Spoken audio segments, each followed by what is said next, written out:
Hello and welcome to our weekly commodity market outlook with me Neelmani Sen. Last week की यदि बात करें तो ये हफ्ता भी हमें कमोडिटी मार्केट में एक कंसोलिडेशन और करेक्शन भरा रहा, जहां पर सभी कमोडिटीज में हमें हायर लेवल से एक प्रॉफिट बुकिंग ही देखने को मिली है। यदि बात करें गोल्ड की तो हमें गोल्ड में भी एक साइडवेज कंसोलिडेशन रेंज में ही ट्रेड करते हुए नजर आया। वहीं सिल्वर की यदि बात करें तो सिल्वर में हमें आधे हफ्ते तक तो एक अच्छी बढ़त देखने को मिल रही थी, बट आते आते हफ्ते के एंड में हमें हायर लेवल से एक बड़ी प्रॉफिट बुकिंग भी देखने को मिली है, जिससे कि सिल्वर में क्लोजिंग हमें वीक के लोअर लेवल के आसपास देखने को मिली है। तो अब हम ये कह सकते हैं कि प्रीशियस मेटल्स में अब हमें थोड़ी बहुत प्रॉफिट बुकिंग देखने को मिल सकती है। तो जी हाँ, बिल्कुल मिल सकती है। हायर लेवल से सेल ऑन राइज के अप्रोच के साथ में यदि काम करेंगे तो हमें यहाँ पर थोड़े बहुत करेक्शन देखने को मिल सकते हैं, बट मैं यहाँ पर क्लियर करना चाहूंगा कि ओवरऑल लॉन्ग टर्म व्यू अभी भी प्रीशियस मेटल्स में बुलिश है, और यहाँ पर जब भी इंपॉर्टेंट सपोर्ट लेवल्स आएंगे यहाँ से हमें एक अच्छे बाउंस बैक भी देखने को मिलेंगे। तो खास करके इंट्राडे ट्रेडर्स के लिए या फिर 1 वीक के ट्रेडर्स के लिए एडवाइस रहेगी कि वो अपने स्टॉप लॉस को स्ट्रिक्टली फॉलो करें और लोअर लेवल पर जाने के बाद फिर कोई भी बड़ी शॉर्ट पोजीशन लेने से थोड़ा सा बचें। नेक्स्ट वीक की यदि बात करें तो ये आने वाला हफ्ता डेटा ड्रिवन हो सकता है, जहां पर कि कई इंपॉर्टेंट नंबर्स हैं जो कि इकोनॉमिकली अगर देखें तो इंपॉर्टेंट रह सकते हैं प्रीशियस मेटल्स के लिए खास करके, और बेस मेटल्स के लिए भी। सबसे पहले बात करें तो इंडिया के इलेक्शन के रिजल्ट्स आने हैं जो कि 4 जून को आने हैं। उसके बाद यदि बात करें तो यूएस, यूरो और चाइना के मैन्युफैक्चरिंग और सर्विस पीएमआई के नंबर हैं। इसी के साथ यदि देखें तो ईसीबी की मॉनेटरी पॉलिसी भी है अगले हफ्ते। और बात करें यूएस की तरफ से आने वाले नंबर्स की तो जॉब ओपनिंग्स के नंबर हैं, साथ ही अनएम्प्लॉयमेंट क्लेम्स के नंबर हैं। ये सभी नंबर्स बेस मेटल्स और प्रीशियस मेटल्स के लिए इंपॉर्टेंट रह सकते हैं।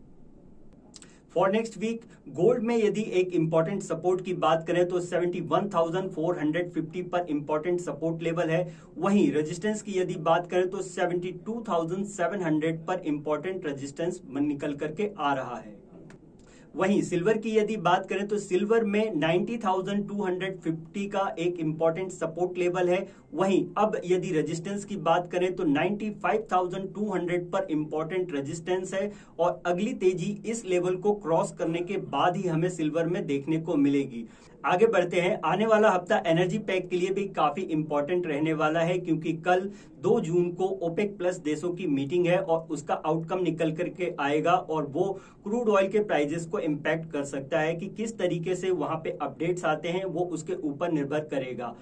वहीं नेचुरल गैस की यदि बात करें तो अच्छी बढ़त के बाद अब अपने नियर टू रेजिस्टेंस लेवल के आसपास से हमें थोड़ा बहुत प्रॉफिट बुकिंग देखने को मिल रही है, और ये प्रॉफिट बुकिंग आगे बढ़ सकती है। इसलिए स्पेशली नेचुरल गैस में सेल ऑन राइज के अप्रोच के साथ में काम कर सकते हैं जब तक कि 253 के लेवल हायर साइड पे सक्सेसफुली क्रॉस नहीं होते हैं। तो हमें एक डाउन साइड में जो है एक करेक्शन देखने को मिल सकता है, हेल्दी करेक्शन देखने को मिल सकता है। इस अपॉर्चुनिटी को नेचुरल गैस में देख सकते हैं।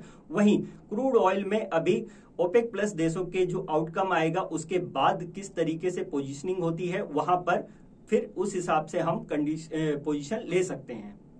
अगले हफ्ते के लिए क्रूड ऑयल में एक इंपॉर्टेंट सपोर्ट लेवल 6,300 के आसपास है। वहीं रेजिस्टेंस की यदि बात करें तो 6,750 पर इंपॉर्टेंट रेजिस्टेंस निकल करके आ रहा है। नेचुरल गैस में यदि देखें तो 205 पर इंपॉर्टेंट सपोर्ट लेवल है, और ये सपोर्ट लेवल यदि ब्रेक होता है देन फिर 190 तक के एक डाउन साइड का करेक्शन देखने को मिल सकता है। वहीं रेजिस्टेंस की यदि बात करें तो 237 यानी 237 पर इंपॉर्टेंट रेजिस्टेंस लेवल बनता है। पिछले 2 हफ्ते से हम देख रहे हैं कि बेस मेटल्स में थोड़ा हमें प्रॉफिट बुकिंग देखने को मिल रही है हायर लेवल से, क्योंकि प्राइजेस अब अपने ओवरबॉट जोन के आसपास ट्रेड करते हुए नजर आ रहे थे, और जो डेटा भी इकोनॉमिक डेटा यूएस, यूरो और चाइना की तरफ से रिलीज हुए हैं वो भी अब बेस मेटल्स के लिए उतने सपोर्टिव नजर नहीं आ रहे थे, और डॉलर इंडेक्स में भी हमें लोअर लेवल से थोड़ा बाउंस बैक ही देखने को मिल रहा है। तो इस वजह से हमें थोड़ा करेक्शन आते हुए नजर आ रहा है, और ये करेक्शन एक हेल्दी करेक्शन है जो कि अगले हफ्ते भी जारी रह सकता है। इसलिए इंट्राडे ट्रेडर और वीकली ट्रेडर के लिए एडवाइस रहेगी कि सेल ऑन राइज के अप्रोच के साथ में काम कर सकते हैं, बट स्ट्रिक्टली स्टॉप लॉस के साथ में, क्योंकि ओवरऑल ट्रेंड अगर देखें तो सभी बेस मेटल का बुलिश है। आने वाले हफ्ते की बात करें तो कई इकोनॉमिक नंबर्स आने हैं जो कि बहुत ही इंपॉर्टेंट रह सकते हैं बेस मेटल्स के लिए। जिस तरीके से यूएस, यूरो और चाइना की तरफ से मैन्युफैक्चरिंग और सर्विस पीएमआई के नंबर्स आने हैं, ये नंबर्स काफी इंपॉर्टेंट रह सकते हैं और बेस मेटल को एक न्यू डायरेक्शन दे सकते हैं। इसलिए इन नंबर्स पर अपनी नजरें बिल्कुल बना करके रखें।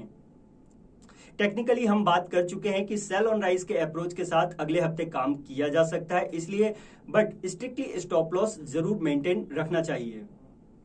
फॉर नेक्स्ट वीक सभी बेस मेटल्स के सपोर्ट एंड रेजिस्टेंस की यदि बात करें तो कॉपर में एक अच्छा सपोर्ट 840 के आसपास है। वहीं रेजिस्टेंस की यदि बात करें तो 909 पर यानी कि 909 के आसपास इंपॉर्टेंट रेजिस्टेंस जोन है।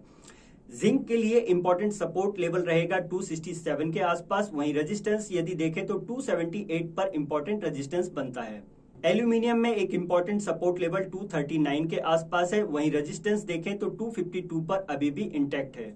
लेड के लिए इंपॉर्टेंट सपोर्ट लेवल 186 है और यदि ये लेवल जाते हैं तो 183 तक का डाउनफॉल आ सकता है। वहीं रेजिस्टेंस लेवल 195 पर स्टिक है। तो ये था हमारा इस हफ्ते का weekly commodity market outlook. Such as more update please join our YouTube channel and like, share and comment also. Thank you. Content provided in the video is for informational and educational purposes only.